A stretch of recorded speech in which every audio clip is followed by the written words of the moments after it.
gentlemen, please welcome to the stage, Alfie White. Hello. Hello. This is nice, isn't it? How are we all? Are we well? Aye. Yes? Aye. I'm fine, thank you for asking. Oh dear, what a lovely reception, thank you very much. I don't know what to say now. Well, I do, it's not going to be 5 minutes of silence. However much some of your faces say you might want it to be. I think we'll start with some audience participation. That's a good way to kick things off. Are there any cat lovers in? Someone raised their hand at the back. I appreciate we're in a school, but you can cheer. It's all right. We'll try again. And maybe, even if you just like cats, all right? Bear in mind I'm being graded on this. Okay. We'll try again. Are there any cat lovers in? Yeah! I sat on a cat once. Not deliberately. It was a tabby on a chair. It looked very much like a cushion. It got its revenge. It pissed on the chair. I sat on it again. Not the worst thing that's happened to a cat at the hands of my family. My uncle killed one with a sword. Not going to give you any more information on that one. I'd like to leave my audience with something to think about as they leave. And that's going to be it. Don't know why I sat on the cat. I think I might have been subliminally influenced by my dad in some way. He's at the back, over there, tall man jumper. You can field any questions to him after this is finished. I'll be in for you. My dad has an irrational vendetta against all things feline. Actually, no, I say irrational. They shit in our garden on a half-hourly basis. Something about which he is furious. But it's just free composters now, I don't see the problem. He's incensed, and it got quite bad a couple of years ago, actually, on maybe a 15-minute basis. And he and my dad, he got 8 pint glasses, and filled them all with water, and placed one on the windowsills, one on each windowsill of the upstairs of our house, so that when a cat walked underneath to have a poo in the garden, he could deploy it like a medieval boiling oil truck on their heads. Stopped working after about a week. I think they must have just learned not to walk near the windows. But, he's very Churchillian in his attitude to the cat war. Didn't give up. Very stubborn. So he took it to the next level. We have a rose bush that goes around the front of our house. It's this sort of it's shit. It blooms for 3 minutes in the summer. It's rubbish. But, he chopped it up. He chopped it up to sprigs of about this length, and he laid them across the borders and across the lawn, quite densely, so that when a cat goes to the toilet, there's a very high chance that it will get a thorn up the bum. Again, that stopped working after about a week. Must have developed masochistic tendencies or something like that. I don't really know. But, yeah, my dad remained strong, remained stubborn. He took it to one final, sadistic level. All right. He went to Tesco's. He did come back from Tesco's. There's no cats at Tesco's, I'm off, goodbye. He came back from Tesco's with 2 tins of cayenne pepper. Ooh. It's this, if you don't know what it is, it's this fine red powdery spice. He laid it along the borders, along the lawn, along the concrete, to be sure, everywhere. So that when the cats go for a poo, they can't see it. They see in black and white. They don't see the powder on the floor. It's evil. They can't see it. They think they've won. They're having a poo parade around the garden. A fecal fiesta, if you will.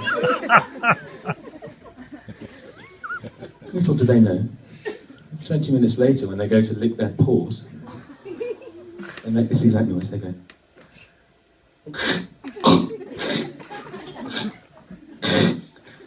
where the plant falls down slightly because they walk under a window. Sploosh! Much better. So I am doing stand-up comedy. Just thought I'd clarify, some people weren't laughing. Looking maybe towards that corner over there.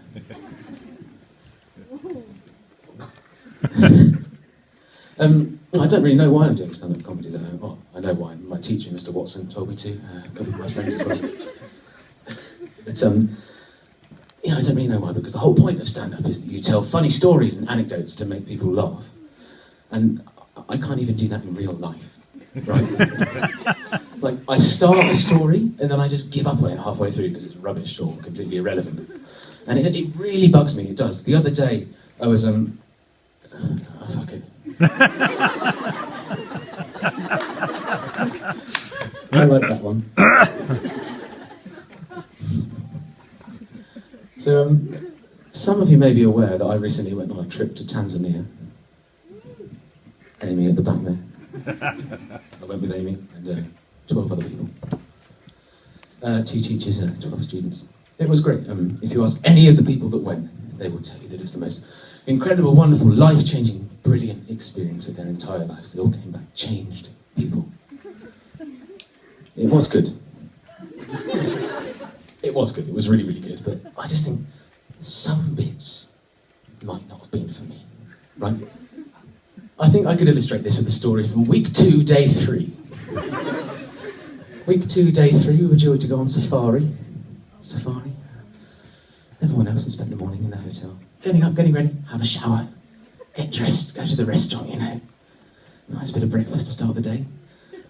I'd spent the morning, or the first 2 hours of it, sitting on the toilet, looking out of the window, watching a man club a snake to death with a stick.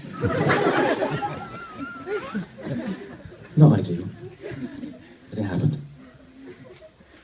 The reason I was on the toilet for that 2 hours is because I was on the tail end of something we all suffer from in Tanzania: diarrhea. 3 days. 3 days of diarrhea. And I think it's fair to say, the worst bout of diarrhea that any human has ever had, ever. It was horrendous, it really was. It was like, you know when you put too much milk in porridge? 3 days, just slowly working its way down the back of my legs. Trickling its way down. Luckily, I'd come prepared for such an instance. I brought along something called diaurolite. It's this powder that you pour into a drink. You drink it and it just turns your poo solid. It's super. Now, the recommended dosage, 1 every 6 hours. We were on safari for 8. Wanted to be sure. Took 12. Safe to say it solved the problem. I created a few new ones as well.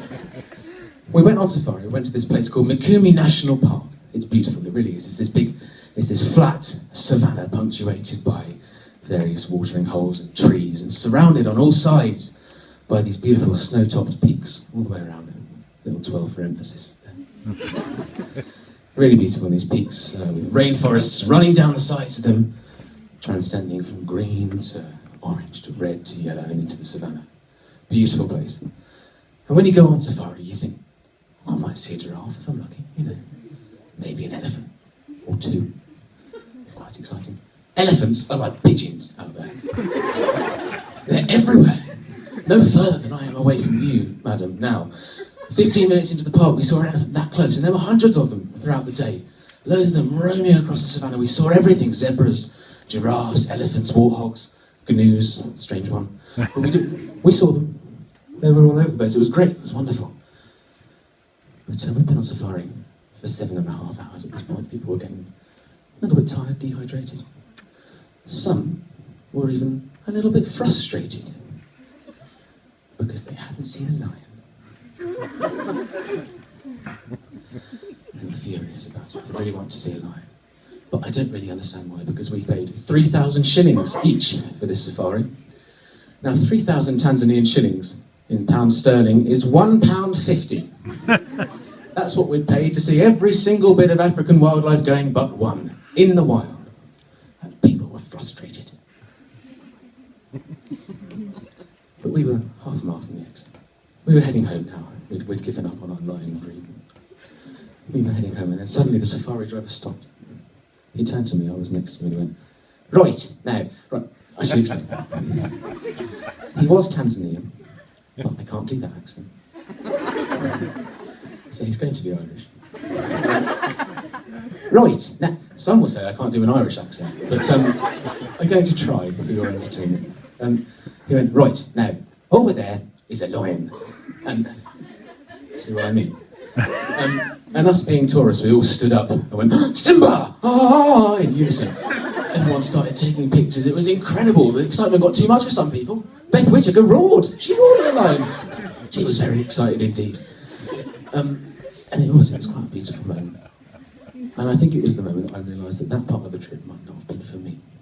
Because the thoughts going through everyone else's head at that point were, wow, a lion. In its natural habitat, the world's most romanticised animal. It's beautiful. It's wonderful. It's incredible. I've never seen anything like it in my life. I'll cherish this moment forever. My thoughts were, it's nice. But why has no one thrown a glass of water over it yet?